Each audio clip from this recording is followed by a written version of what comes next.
Hello and welcome to Practically Speaking Houston. This is the official podcast of the Public Relations Society of America Houston chapter. And I'm your host, Veronica V. Sopher. I have the opportunity to connect with all of our amazing members in our Houston chapter of PRSA and talk about all the things public relations, communications, marketing, visibility strategy, new trends, and the exciting things happening in our chapter of PRSA.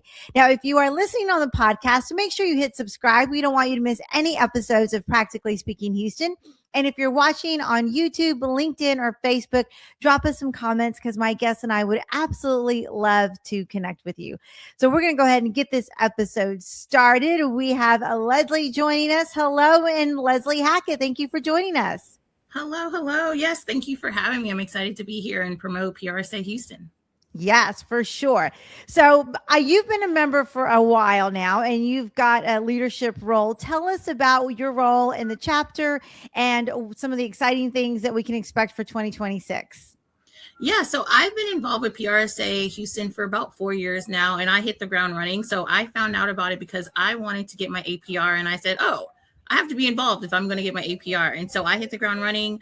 I started applying to be on the board, to volunteer, because I volunteer in so many different aspects in the PR world. And I figured, hey, why not continue here? And there's a lot of things that we have planned with Angelique. I will be serving this year as a vice president. So I'm super excited about this opportunity. And so for the year, we have a lot of events already planned. And it's great to have someone who's so organized and knows what their goals are for the year. And so there are going to be a lot of crisis communications, general PR skills that people can learn and dig off of, networking events, and of course, happy hours, right? Love the happy hours. Those are some of the best conversations that you can have for sure. Yes, for sure. And so, yeah, I got involved with PRSA because I wanted to get my APR. Now, that is something I am still obtaining to do because that's something I didn't really think about. I've been in PR now for over 12 years, and I'm like, hey, I got skin in the game. I know how it works. I know the ins and outs. But then when I started studying for the APR, I realized there's a lot of things that organizations are not doing properly that we should be following according to PRSA national guidelines and bylaws, right, of how PR should be conducted. And so that was a wake-up call for me, right? So I went through the whole process, took the exam. I'm like, I got this. I know how to handle crisis communications. I know how to handle working with CEOs and all these things. And I realized, whoa, there's a lot that's been missing. And so I'm very grateful for this organization to bring to light a lot of things that help to keep me learning about the PR field and staying engaged. Yeah, that's so true. And I love it. It is a process. A lot of folks have tried and pushed pause a few different times, and there's nothing wrong with that. And you definitely get that lived experience. But when you hit the books and you really start to understand the academics, it changes your perspective. So kudos to you for being on that journey. Now, tell us a little bit about, take a step back. Tell us a little bit about your 12 years in public relations. What does your path look like? I know we share some common points in our past, but I'd love our listeners and viewers to just learn more about you. Mm-hmm. Yeah, so I got started working in K-12. So I come from a family of educators. My dad is a big family. He's 8 of 8. My mom is 5 of 8. So I come from a family of educators. It's just ingrained in me. My dad told me while I was in college, go ahead and get certified to teach. And I was like, no, I see you guys, complaining or just talking about K-12. I want no parts, right? And of course, I graduated college. I graduated college in 2013, so the recession was happening, couldn't get a job. And of course, I was like, you know what, maybe I should get into K-12 and get my feet wet there. And so that's pretty much how I got started. I started working as a librarian and worked my way up into the PR world, even though I went to Texas Tech and majored in communication. So it is something that I've been doing since birth, essentially, right? I've always been communicating, always been the strategic thinker of the group, right, in my family. And so I went and majored in communications, but it was just getting my foot in the door. And luckily, and by God's grace, I got in with K-12. And I learned a lot, right? Like what to do if there's a kid opening the emergency door in the school bus, Right. So all the exciting things and the thrill of it made me realize like, hey, this is something that God has really skilled me with doing and using my gifts and talents. And so I started doing that. I did that for about 6 years. And then I moved up to higher ed, working at the university level. And that was even more exciting, right? Seeing what it's like to work with college kids, right? You work with K-12 little kids all the way up to high school. And now here I am working at the university level. And that was exciting. That was also eye-opening as well, because they kind of operate like corporate, even though they're higher ed. Right. Right. And so that's how I got into working with K-12. Like you said, us crossing paths along the way. And even now, right now, I still work with other people within K-12, but also within the corporate life of the PR and communications world. Yeah, that's so exciting. I love that path and that journey.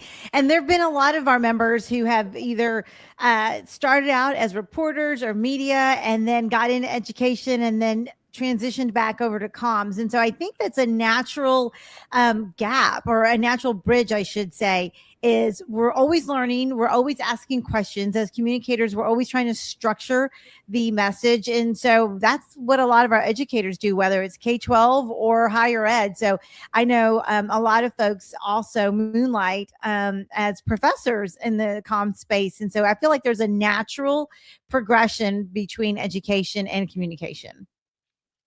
Yes, for sure. And like I said, it's been a learning curve, but it's been an exciting learning curve to go through the steps. Like I said, even with me going through the APR process of realizing, hey, this is what we should be doing, you know, and how we should be addressing our different publics, right? It's not just a general public. So essentially it was teaching me like there's different types of audiences. Of course, I just like, oh, we work in K-12. Our audience, of course, is the parents, the students, our staff, and just the general people who need to know about it. But I really love that the APR process taught me all the different steps needed to know that we're reaching the people that we need to reach. And so it's been an exciting, rewarding process overall. Yeah. So I think that's very admirable. And so shifting gears just a little bit, what are some current projects you might be working on now, or some things that you're doing that are new that you didn't do before in your other roles that you'd like to talk about? Yeah, so right now I work with a lot of nonprofits. And so with the nonprofit world, you know, it's a lot of unknowns, right? Things that you're starting from scratch. And that's the thing I love about working with nonprofits, or just people especially in the healthcare, right? Is that you are having to use limited resources. And that's, I think, the exciting part about it all, is that there's nothing that's really set in stone, and you can build a journey that you want to build and reach the people that you want to reach. And so those are the projects currently that I'm working on, is working in comms within the nonprofit space and the healthcare space. And it's been exciting. I love it because as of course you're learning along the way, but also you're seeing the passion that people have with nonprofits in healthcare fields. They're not just doing it, of course, for the money and the accolades, but you know for sure they really are passionate about it. And I love working with people who are passionate about the things that they're doing. And that just brings out my passion, right? My love for working in the comms world. Yeah, no, I love that, because that synergy gets really exciting and gets real motivating. And when people are in it because they feel like this is their calling, it just makes it all so much more worthwhile, I think. Yeah, I love it. So, Leslee, tell me a little bit about some of the work you've done in leadership with PRSA. I know you have been very involved. I know you have served on several different committees. What's one of the committees that you think is really making a difference, and that you think is going to really bring some great stuff to our organization for 2026? Yeah, so I started working as a secretary. So I love taking notes. I take notes on every little thing, mainly for my memory, right? Like parents say, you're too young to have memory loss, but it's really for me. And it's something that I've gained over the years, is making sure I'm taking good notes. And so I did that for PRSA, and learning the back end part of how PRSA Houston works, I think has been beneficial in a variety of ways. And I've also, since I do comms, I was on the communications committee. So I was in charge of the social media, helping with the graphics, helping plan events, all the things that I do, honestly, in my day-to-day. I was helping with the organization overall. And I think, of course, that also helped me network, get out of my shell. I'm kind of introverted. A lot of people think I'm outgoing and I like to talk and go out to all these places, but really I like to keep to myself and not do too much. But I love that the organization is causing me to get out and, like you say, go to networking, go to these happy hour events, because I don't drink, but I love to go to these events and go and talk to people. So I'm glad it's bringing out my introvertedness of it all. I love it. I love it. And yeah, and we actually have talked about that before on the podcast about how important it is for us to honor who we are, but then try to grow a little bit in that. We talk about networking in real life and how that can be a little challenging for some of us, especially if we're used to being writing, especially our writers, or just we're used to being behind a screen and behind a computer. And then all of a sudden we poke out and we go to real life events and we're like, ooh, I get to network. So it can be a little overwhelming, but I think our chapter is one that makes it really easy because people will just come up to you and start talking to you. You don't have to worry about going up and talking to them sometimes. Yes, that's very true. And the thing is, I'm everyone's biggest fan. So if you follow me on LinkedIn or we're connected in some way, I am cheering you on in every aspect of the way. So whatever you're posting on there, I'm commenting, I'm liking, I'm sharing, because I want us all to succeed, whether you're in the organization or not. But with us in the PR field, it's actually a small world, no matter what city you're in. I'm realizing, like, even though I'm based in the Houston area, if I'm in Dallas or Austin or even Atlanta, like the PR world is very small. And so I'm glad this organization, like I said, is causing me to get out of my shell and learn more and speak more and connect more. Because once you see everyone at these networking events, you kind of feel like you know everyone, right? Yeah. And you're connecting in a good level. So I'm really grateful that PRSA Houston has allowed me to network and to do that from a different landscape of things. Yeah, no, I think that's so true.